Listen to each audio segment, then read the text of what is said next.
People സുഖം തന്നെയല്ലേ? ഇന്നലെ ഞാൻ നിങ്ങൾക്ക് കാണിച്ചിരുന്ന പയറിൻ്റെ അവസ്ഥ ഇതാണെങ്കിൽ ഇന്നത്തെ എൻ്റെ പയറിൻ്റെ അവസ്ഥ ഇതാണ് ഗൈസ്. ഒരു ദിവസം കൊണ്ട് എന്താ പറ്റിയെന്ന് എനിക്ക് അറിഞ്ഞൂടാ ഗൈസ്. പുഴുവൊക്കെ തിന്ന് ആകെ അത് നശിപ്പിച്ചിട്ടുണ്ടായിരുന്നു.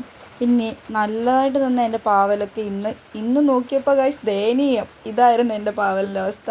ഇതിനുള്ള പരിഹാരം ഞാൻ ജെമിനിയോട് ചോദിച്ചു. അപ്പോൾ ജെമിനി എനിക്ക് പറഞ്ഞു തന്നതാണ് ഗൈസ് ഈ പുകയില കഷായം. ജെമിനി പറഞ്ഞ അളവൊന്നുമല്ല ഞാനിട്ടത്, കാരണം പണ്ടേ ഞാൻ മാത്സിന് വീക്കാണ് ഗൈസ്. എന്തായാലും എല്ലാം കൂടെ അരിഞ്ഞു ഉറക്കി തട്ടിക്കൂട്ടി ഒരു കൂജയിലിട്ട് വെച്ചിട്ടുണ്ട് ഗൈസ്. 24 മണിക്കൂർ കഴിഞ്ഞപ്പോൾ ഇതായിരുന്നു എൻ്റെ അവസ്ഥ. 24 മണിക്കൂർ കഴിഞ്ഞപ്പോൾ കുറച്ച് സോപ്പ് ലൈനിങ് കൂടെ ഒഴിച്ചിട്ടുണ്ടേ. പുകയില കഷായത്തിൻ്റെ ഭംഗിയൊക്കെ നോക്കിയപ്പോഴാണ് ഗൈസ് ഇവനെ എൻ്റെ കണ്ണിൽ ഉടക്കിയത്. അപ്പോൾ എൻ്റെ മനസ്സിലൊരു പരീക്ഷണം ചെയ്യാമെന്ന് ഓർത്തു. നമ്മുടെ പുകയില കഷായം വർക്കിംഗ് ആണോ എന്ന് നോക്കണ്ടേ ഗൈസ്. അതിന് വേണ്ടിയിട്ട് നൈസായിട്ട് അവനെ ഞാൻ ഇതിൽ മുക്കിയിട്ടു ഗൈസ്. എന്നിലെ സഹതാപവും ദേഷ്യവും ഒരുമിച്ച് വർക്കായെന്നാണ് തോന്നുന്നത്.